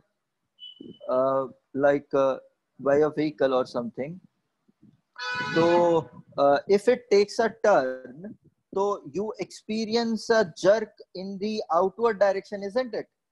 अगर suddenly एक turn rightward turn अगर ले लेता है तो आप एक outwards direction पे force experience करते हो, right? This you experience due to the inertia, friction and all, but you experienced the outward force. That is because you are sitting in a non-inertial frame of reference, and वहां पे जो force आप experience करोगे due to the circular motion will be called centrifugal force. ठीक है, उस inertial non-inertial frame of reference पे, and centrifugal force की value क्या ही हो जाएगी, क्योंकि ये horizontal direction में balanced है, क्योंकि अब ये इसके खुद के frame में vertical direction में तो balanced है, तो ये equation holds good. But horizontal की बात आ जाएगी तो आप तब ये कहोगे जो इस डायरेक्शन पे टी साइन थीटा लग रहा है और जो बाहर के डायरेक्शन पे जो सेंट्रीफ्यूगल फोर्स लगेगा वो बराबर होगा। तो इसके वजह से आप बोलोगे कि ये इक्वेशन अभी भी ट्रू है, बट आपका इसका डायरेक्शन इनवर्ड है और इसका डायरेक्शन आउटवर्ड है, तब जाके ये हॉरिजॉन्टल इक्विलिब्रियम पे एग्जिस्ट कर रहा है। समझ में आया किस तरीके से आर्गुमेंट दोगे? क्लियर है ये बात? क्लियर है ना? बताओ यार। ठीक है, अब और एक एग्जांपल लेते हैं। अब आते हैं बैंकिंग पे। मानो कि हॉरिजॉन्टल रोड है without any banking, horizontal circular road है विदाउट एनी बैंकिंग, व्हीकल है उस पे। तो क्या हो जाएगा जब ये व्हीकल ऐसे सर्कुलर मोशन एग्जीक्यूट कर रहा होगा, मानो कि इसके सेंटर से at a distance of r पे, तो इसकी लीनियर वेलोसिटी यहाँ पे v है, तो इस पे एक सेंट्रीपिटल फोर्स लग रहा होगा, तभी जाके ये अपनी वेलोसिटी चेंज कर पाएगा। ठीक है, तो इस पे सेंट्रीपिटल फोर्स किस डायरेक्शन पे लगेगा? mv स्क्वायर बाई r, इधर लगेगा रेडियली इनवर्ड, नहीं सेंट्रीपिटल इसको रेडियली इनवर्ड लगेगा। ठीक है, तब जाके इसकी वेलोसिटी चेंज हो जाएगी। बट अगर आप इस व्हीकल के ऊपर बैठे हुए हो तो आप सेंट्रीफ्यूगल फोर्स एक्सपीरियंस करोगे। साउथ वेस्ट ही ना होगा, नॉर्थ अगर ऊपर की ओर माइनस करेंगे तो साउथ वेस्ट ही ना होगा। किससे बात कर रहा है ये? आपसे। साउथ वेस्ट नॉर्थ वेस्ट कहाँ आ गया भाई यहाँ पे? हॉरिजॉन्टली प्लेन है ना? हाँ हॉरिजॉन्टल प्लेन है, फिर साउथ वेस्ट कह सकते हैं, क्या प्रॉब्लम है? अरे ऐसे कह सकते हैं, नॉर्थ लाइन हम लोग ड्रॉ नहीं की अभी तक, बाय डिफॉल्ट ऊपर मानते हैं, मानिए यार। वो मैप क्या में हो गया? माना जाता है, ऐसे नहीं मान सकते। क्या हो गया यहाँ पे? बताइए, मैप में माना जाता है, क्या हो गया यहाँ पे? क्या बताना चाहता है? वो बोल रहा है mv square by r south west direction में लग रहा है। हाँ, तो mv स्क्वायर बाई r अगर सेंट्रीपिटल मान रहे हैं तो ऑफ कोर्स वो साउथ वेस्ट पे ही लग रहा है। ठीक है, और सेंट्रीफ्यूगल फोर्स नॉर्थ ईस्ट पे लगेगा। क्या हो गया? नहीं, आप मना कर दिए थे। बट मैं तो मैं बोल रहा हूँ कि हम लोग ये ले भी तो नॉर्थ नहीं लाइन रहा को था। सर मैं बोल रहा हूँ नॉर्थ लाइन को तो लोग ऊपर लेते हैं, अगर उसका डायरेक्शन चेंज कर देंगे तो वो साउथ वेस्ट नहीं रहेगा। इसीलिए तो इस पे कमेंट ही नहीं कर रहे ना, पता नहीं आदित्य क्यों चला गया इन सब पे। मैंने नॉर्थ साउथ कहा क्या अभी तक? क्यों जा रहे हो भाई? देखो इधर, नॉर्थ साउथ कमेंट करूंगा मैं भी, सेंट्रीफ्यूज आपको कोरियोलिस आने तो दो, मैं जो नॉर्थ साउथ कमेंट करूंगा तब अपने दिमाग के घोड़े दौड़ाना। तो देखता हूँ वहां पे कैसे घोड़े दौड़ते हैं। वहां पे देखोगे आप, थोड़ा सा डाइग्रेस कर रहा हूँ, वहां पे देखेंगे हम लोग कि अगर ये अर्थ का इक्वेटर मानो तो जो विंड्स हैं, विंड्स आपको इस तरीके से आते हुए दिखेंगे कहीं एक रीजन से, फिर आपको ऊपर ऐसे विंड्स जाते हुए दिखेंगे, फिर आपको उससे ऊपर फिर आपको ऐसे विंड्स आते हुए दिखेंगे। ये देखोगे क्यों होता है। और फिर जो रिवर्स होते हैं इक्वेटर से ऊपर नॉर्थ और साउथ पे, जो रिवर्स होते हैं इक्वेटर के ऊपर नॉर्थ और साउथ पे, वो अगर उनका अगर ऐसा लेट्स से वो इक्वेटर की तरफ अगर आ रहे हैं तो वो अपने ईस्ट पे ज्यादा कट करते हैं। वो अपने ईस्ट वाले कोस्ट को, ईस्ट वाले बैंक को ज्यादा कट करेंगे। अगर जो साउथ पे रिवर है वो अपने वेस्ट वाले बैंक को ज्यादा कट करेंगे। रिवर इरोड करता है, पता है ना? अगर रिवर है ऐसा मियांडर अगर कर रहा है रिवर, तो मियांडरिंग जब करता है तो ऐसे फ्लो कर रहा होता है, यहाँ से पूरा इरोड करते जाता है और यहाँ पे डिपॉजिट करते जाता है। सिमिलरली जब ऐसे इधर से घूम रहा होगा तो यहाँ से इरोड करेगा और यहाँ पे डिपॉजिट करेगा। पता है ना ये सब चीज? Yes sir. हाँ, तो जहाँ पे इरोड करेगा वो देखना, नॉर्थ साइड पे, नॉर्थ वाले हेमिस्फीयर पे रिवर्स अपने ईस्ट बैंक को ज्यादा इरोड करते हैं compare to their west bank. Similarly south पे अपने वेस्ट बैंक को ज्यादा इरोड करते हैं rivers compare to their east bank. And इसमें मैं ये कह रहा था कि जो इक्वेटर है, इक्वेटर से ऊपर आपको जो हवा है वो ईस्ट से आता हुआ मिलेगा, और फिर थोड़ा सा ऊपर जाओगे आपको वेस्ट इस तरीके से मिलेगा, फिर जब और ऊपर जाओगे तो और आपको फिर से ईस्ट मिलेगा। इसे कहते हैं पोलर ईस्टर्लीज। ये क्या ही पार्ट है? ये फिजिकल ज्योग्राफी का पार्ट है, फिजिकल ज्योग्राफी का पार्ट है। पोलर ईस्टर्लीज कहते हैं इसको, उसको वेस्टर्लीज कहते हैं, उसको ट्रेड विंड्स कहते हैं। समझ रहे हो ये बात? यहाँ पे तो जो सब लाइन सब ट्रॉपिक ऑफ कैंसर और आर्कटिक सर्कल है क्या? नहीं, वो आर्कटिक सर्कल मतलब अलोंग उसके लाई करता है। ये अराउंड 60 डिग्रीज पे लाई करता है, ये 30 डिग्रीज पे लाई करता है, अराउंड उसके लाई करता है, बट नॉट एग्जैक्टली। होता ये है कि ये जो लाइंस है, ये लाइंस भी शिफ्ट करते हैं, ये लाइंस भी शिफ्ट करते हैं। इनके वजह से भी बहुत सारे ज्योग्राफिकल फिनोमेना है पॉसिबल है। इनको कहा जाता है प्रेशर बेल्ट्स। ये जो रीजन है ना, इनको कहा जाता है प्रेशर बेल्ट्स। चलो, ये तो हम लोग काफी ज्यादा डाइग्रेस कर गए हैं। और क्या कहो, और हम लोग क्या कहेंगे? साइक्लोन जो है, अगर अर्थ है, साइक्लोन अपने नॉर्दर्न हेमिस्फीयर पे, साइक्लोन जनरली ईस्टवर्ड फ्लो कर रहा होता है, जनरली ईस्टवर्ड फ्लो कर रहा होता है, एंड सदर्न हेमिस्फीयर पे वेस्टवर्ड फ्लो करता है। ये सब क्यों होता है कोरियोलिस फोर्स में जब जाएंगे तब देखेंगे, ठीक है? तब north south, east west, upward downward, अपने 3 डायमेंशनल में जितना दिमाग दौड़ाना है दौड़ा लेना। बट अभी जब तक मैं नहीं बोल रहा हूँ, please don't go in that direction or else you will get distracted. I will also get distracted. All right, so I can say here, because of the centripetal force, the biker would change its velocity's direction. He will be able to execute a circular motion, and in the frame of the bike itself, the biker would say, I am experiencing a centrifugal force of the equal magnitude pushing me outwards of this unbanked road.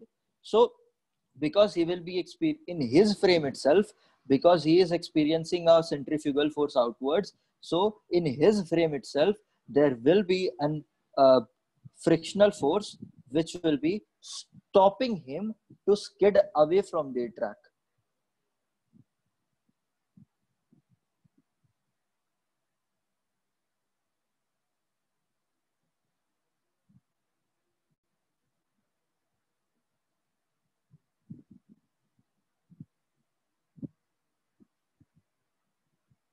और ये पहला statement. or also you can say, if you don't want to comment in the frame of the biker itself, you can also comment in the inertial frame of reference that the frictional force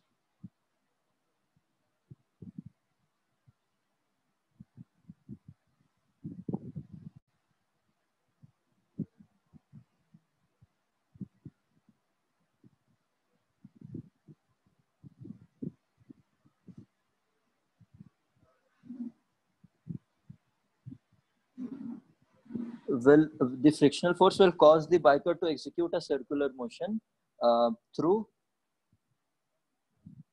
providing centripetal acceleration. Clear है बात? ये किस frame में है? ये inertial frame में है. Arguments, ये इनर्शियल फ्रेम में है, ये नॉन इनर्शियल फ्रेम में है. ठीक है ना? कोई दिक्कत ज्योत्सना यहाँ तक? पूछो. सर ये पॉइंट नहीं समझ में आया. देखो अब अगर मैं इनर्शियल फ्रेम में बात करूं, मतलब ग्राउंड के फ्रेम में, तो पहले तो नॉन इनर्शियल फ्रेम पे जैसे कमेंट किया था वो देख लो. ये तो क्लियर है ना? इस पे सेंट्रीफ्यूगल फोर्स बाहर की डायरेक्शन पे लग रहा होगा सीम mv स्क्वायर की वैल्यू से. इतना तो क्लियर है? Yes sir. तो अगर ये सेंट्रीफ्यूगल फोर्स, अगर इसको ट्रैक पे आपको रखना है, और ये सेंट्रीफ्यूगल फोर्स की वजह से बाहर फोर्स एक्सपीरियंस कर रहा होगा, तो इस पे फ्रिक्शन ऑफ कोर्स अंदर की डायरेक्शन पे लगना चाहिए ताकि ये ट्रैक पे मेंटेन करता रहे, ताकि ये स्किड ना करे ट्रैक पे. हाँ या ना? Yes sir. ठीक है. तब ये जाके फ्रिक्शन फोर्स अंदर की डायरेक्शन पे, जो मैंने डायरेक्शन लिखा हुआ है, इन दोनों को बैलेंस अगर कर दिया, F अगर एग्जैक्टली वो बॉडी का सेंट्रीफ्यूगल फोर्स के बराबर हो गया, तब जाके वो स्किड नहीं करेगा. No skid, right? तब जाके कोई स्किड नहीं होगा. हाँ या ना? Yes sir. ठीक है. ये हो गया नॉन इनर्शियल फ्रेम में. इनर्शियल फ्रेम में मैं क्या बोलूंगा कि जब ये घूम रहा है इसके अबाउट, तो आपको ये पता है ना, सेंट्रीपिटल फोर्स खुद कभी वैसे अपने आप क्रिएट नहीं हो जाता है. सेंट्रीपिटल फोर्स कोई एक एक्सटर्नल एजेंट होना चाहिए ताकि उसको सेंट्रीपिटल फोर्स प्रोवाइड करे. इस केस में जो ऊपर वाला केस था, यहाँ पे वो कौन सा एजेंट था जो सेंट्रीपिटल फोर्स दे रहा था बॉब को? क्या था? External tension by the string था. Component of that tension by the string जो सेंट्रीपिटल फोर्स दे रहा था बॉब को. सिमिलरली यहाँ पे क्या हो जाएगा, वो फ्रिक्शन जो है वो सेंट्रीपिटल फोर्स देगा बॉडी पे, सच दैट वो स्किड ना करे बॉडी. क्लियर है ना ये बात?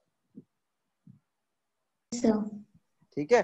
एक और एग्जांपल लो. इस पे अभी और इक्वेशंस लिखने हैं. ठीक है, इस पे अभी और इक्वेशंस लिखने हैं, तो हम इस पे वापस आएंगे. जस्ट फॉर योर अंडरस्टैंडिंग यहाँ पे मैं और कुछ एग्जांपल आपको बताता हूँ. ग्रेविटेशन, ग्रेविटेशनल फोर्स किस तरीके से वेरी करता है बताना. Gm1 m2 upon r square. Jyotsna आपको पता है ये फॉर्मूला? Yes sir. सबको पता है ना? अद्वै आपको भी पता है ना? Yes sir. हाँ. ये अद्वै, ये अट्रैक्टिव होता है रिपल्सिव होता है? अट्रैक्टिव. तो अब हम कंसिडर करते हैं दो बॉडीज. मानो कि ये m1 है, ये m2 है, सेपरेटेड बाय डिस्टेंस r. तो ये एक दूसरे को अट्रैक्ट कर रहे होंगे, ये एक दूसरे को अट्रैक्ट कर रहे होंगे. तो क्या होता है, अगर मानो कि ये सन है, और ये अर्थ है। तो अर्थ क्या है, सन के अराउंड रिवॉल्व कर रहा है, अर्थ सन के अराउंड रिवॉल्व कर रहा है। तो अर्थ अगर एक परफेक्ट सर्कुलर, दो एलिप्स में जा रहा है, बट मैं यहाँ पे कंसिडर कर ले रहा हूँ कि एक सर्कुलर मोशन पे एग्जीक्यूट कर रहा है। तो अगर सर्कुलर मोशन पे एग्जीक्यूट कर रहा है, मतलब सन सेंटर पे है और उसके अराउंड अर्थ घूम रहा है, उसके अराउंड अर्थ घूम रहा है। तो अगर वो उसके अराउंड अर्थ घूम रहा है, दैट मीन्स उसकी वेलोसिटी का अगर मैग्नीट्यूड बदल भी नहीं रहा है, दो मैग्नीट्यूड रियलिटी में बदलता है, बट अगर उसकी वेलोसिटी का मैग्नीट्यूड ना भी बदले, बट डायरेक्शन उस सर्कुलर मोशन पे बदलता रह रहा है। तो क्योंकि डायरेक्शन बदल रहा है, मतलब वहां पे एक centripetal force towards it centre act करना चाहिए।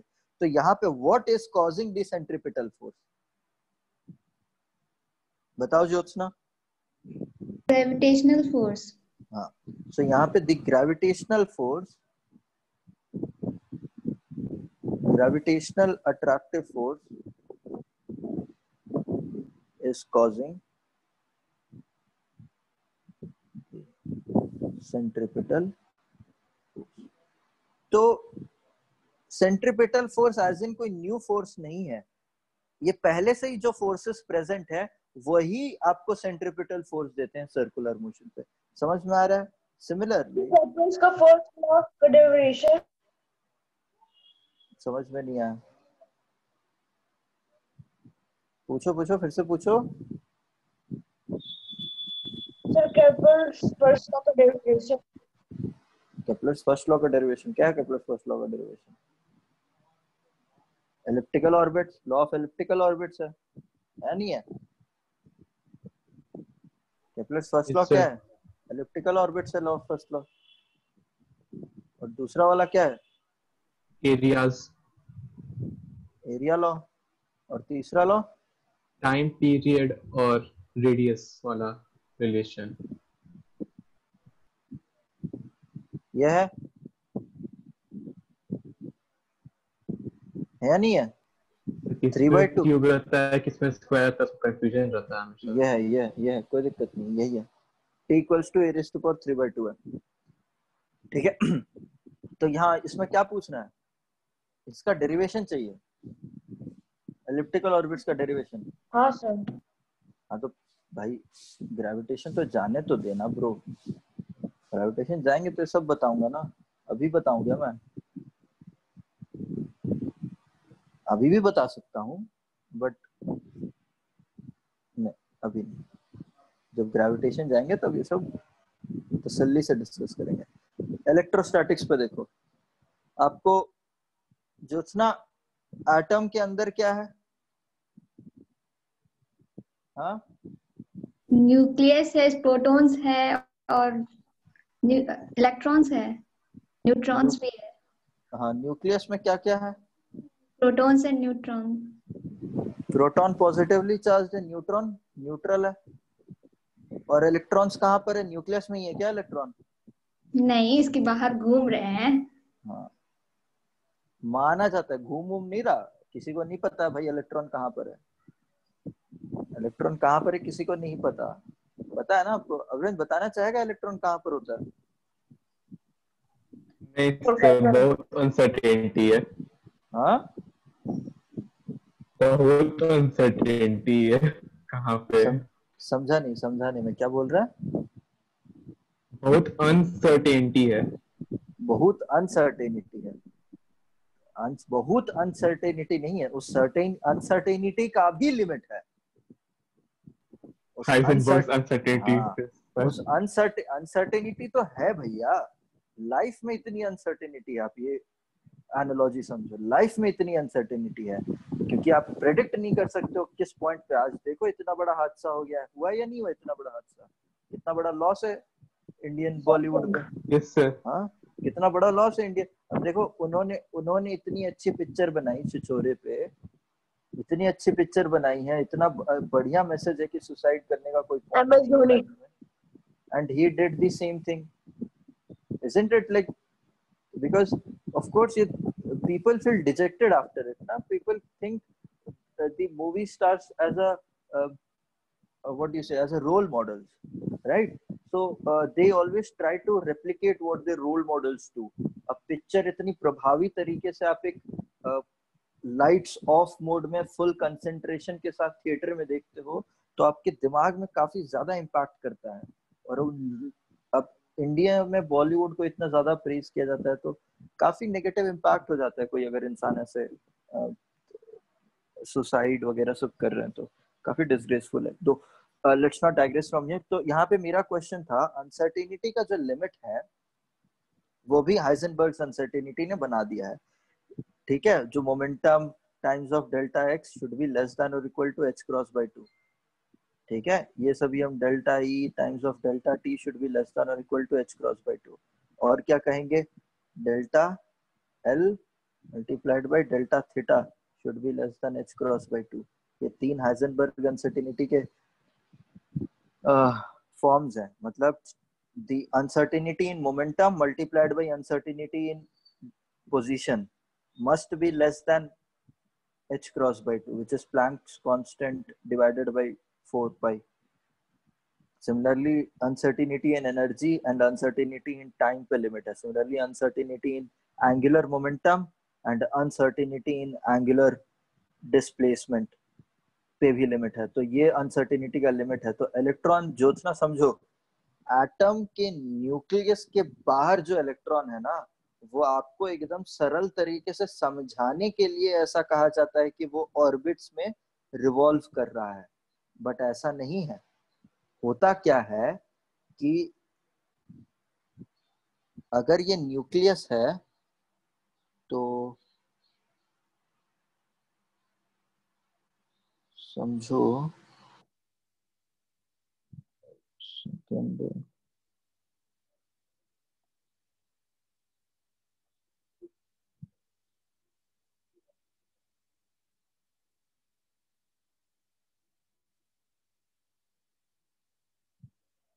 तो उस न्यूक्लियस के अराउंड एक क्लाउड फॉर्म होता है,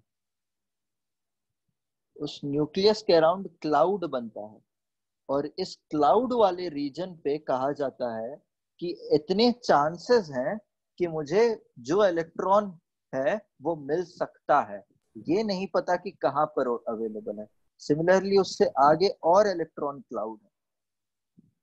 अभी आप केमिकल बॉन्डिंग में पढ़ रहे हो ना, आपका पी ऑर्बिटल कैसे बनता है, न्यूक्लियस पे अराउंड एस ऑर्बिटल तो ऐसे गोल वाला है, पी ऑर्बिटल कैसे ऐसे है ना, दो लोब्स हैं ऐसे है ना। तो ऐसा किस लिए है, ये जो फॉर्म है ये फॉर्म उस इलेक्ट्रॉन क्लाउड का प्रोबेबिलिटी डेंसिटी बताता है, प्रोबेबिलिटी डेंसिटी बताता है कि प्रोबेबिलिटी डेंसिटी उसकी मतलब ये प्रोबेबिलिटी है कि पी शेल में अगर इलेक्ट्रॉन है तो वो आपको इस लोब में मिल जाएगा, एस शेल है तो इस सर्कुलर एरिया में मिल जाएगा। तो इस तरीके से कहते हैं, कोई सर्टेन इस तरीके के पाथ है नहीं यहाँ पे, ठीक है। तो चलो ये तो थोड़ा सा ज्यादा का ज्ञान हो गया।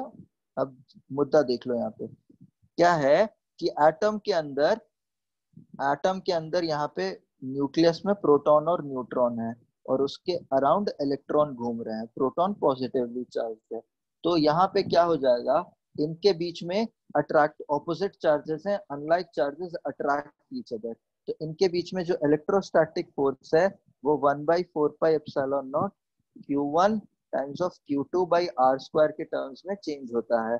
तो इस केस में भी the electrostatic force, अगर यहाँ पे एक सर्कुलर ऑर्बिट हम अज्यूम कर ले कि electron revolves around in a circular orbit, then electrostatic force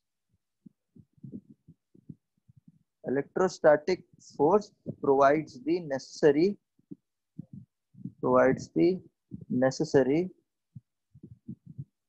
centripetal force।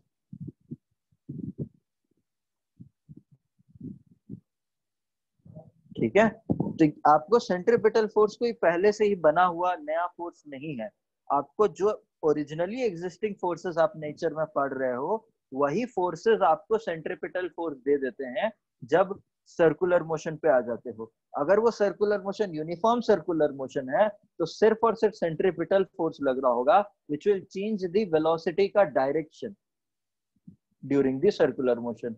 But अगर वो वेलोसिटी का मैग्नीट्यूड भी चेंज हो रहा है, मतलब वो एक वहां पे एक टेंजेंशियल एक्सेलरेशन भी आएगा जो कि वेलोसिटी के डायरेक्शन पे लगता रहेगा और उसकी वेलोसिटी के मैग्नीट्यूड भी बदलता रहेगा।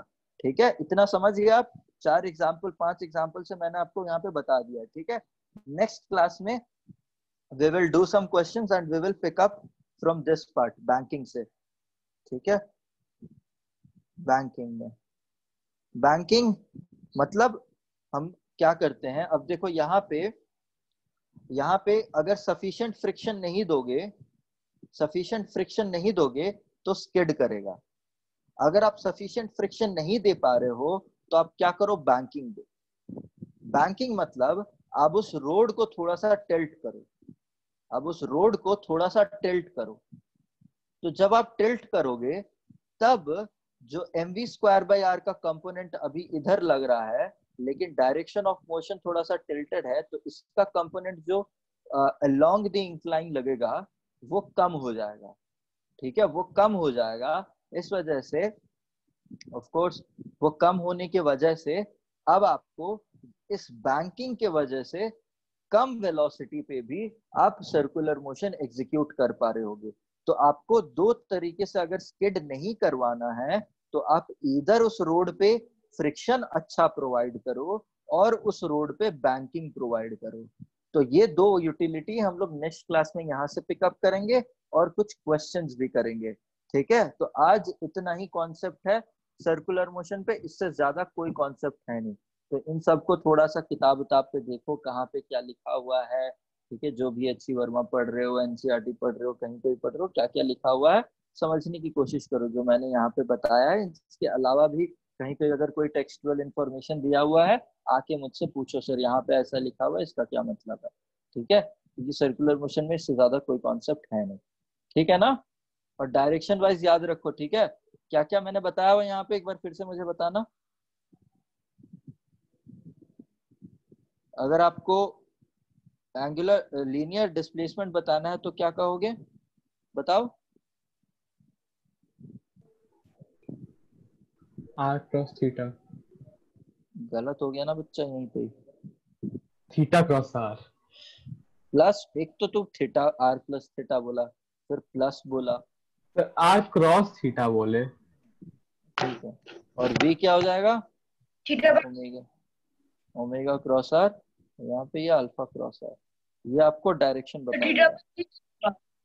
हाँ, theta by t. Theta by t what, v V is equals to d theta by t. ठीक है, और sorry omega, omega is d theta by t, alpha is d square theta by t, and this is जो यहाँ पे 80 निकाल रहे हैं, this 80 is equals to, यहाँ पे काउंट कर ले अरविंद, आपने पूछा था ना कि कितने सारे फॉर्मूलाज हैं, यहाँ पे काउंट कर ले, मैं लिखते जा रहा हूँ। Normal acceleration will be equal to v²/r, so total acceleration will be an square plus a t square, which will be r alpha का square plus v²/r raised to power 4/r²। हाँ, ये चीज मैंने बताया नहीं है। सर्कुलर मोशन में अगर ए आर आपको रेडियली मिल रहा है और ए टी आपको टेंजेंशियली मिल रहा है, तो जो ये ए कैपिटल टी है, नेट एक्सेलरेशन आपको कुछ ऐसे मिलेगा। ठीक है, मतलब ऐसे मिलेगा कुछ। ठीक है ना, याद रखना ये चीज। ठीक है ना, इनका कोई दिक्कत नहीं है नहीं समझने में, ज्योत्सना? No sir. हाँ, ठीक है, ये हो गया। फिर A T R alpha omega T, हाँ, this is v/r, this is a/r, and और हम क्या कहेंगे, सो वेक्टोरियली अगर हम लोग को लिखना है तो हम लिखेंगे minus omega square r r cap plus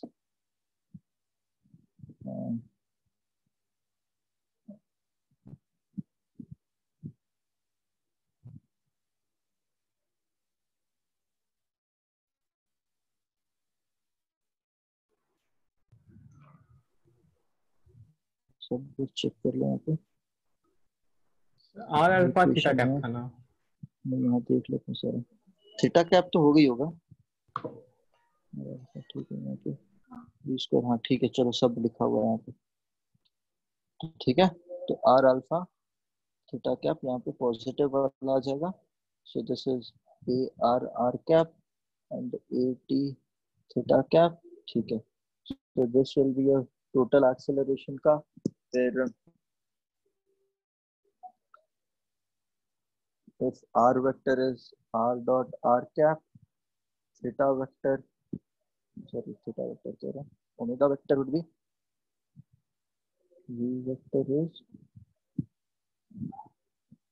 theta cap, और क्या था, और वो चार equation, theta is equals to omega naught t plus half alpha t square, omega is omega naught plus alpha t, and omega square is omega naught square plus 2 alpha theta,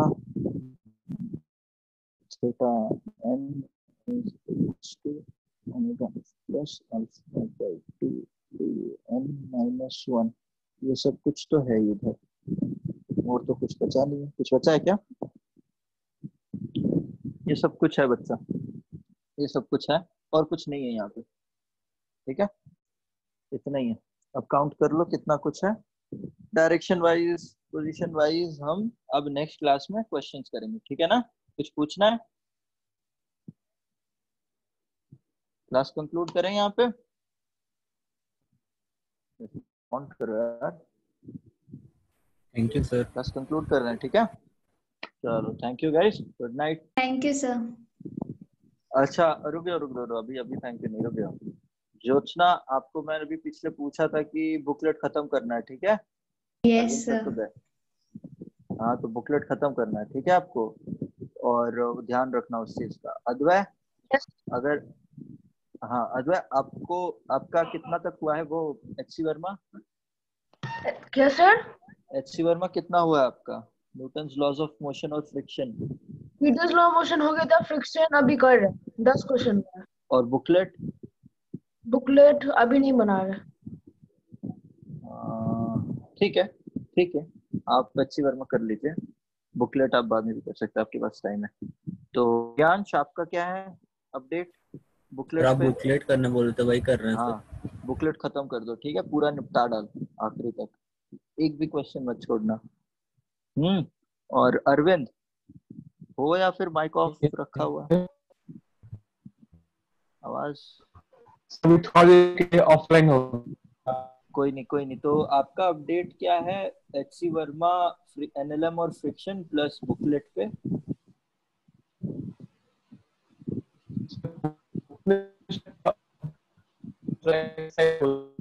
और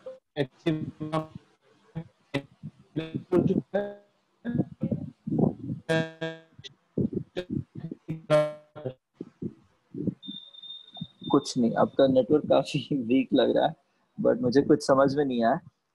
मैं आपको message बता देता हूँ, ये है कि HCV priority में अगर आप नहीं भी रखोगे तो कोई इश्यू नहीं है।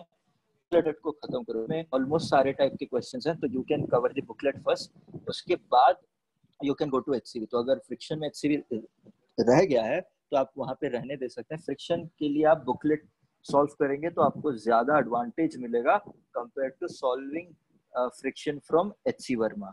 ओके, ठीक है। बाकी तो आदित्य चले गए हैं। Arvind, did you get my point?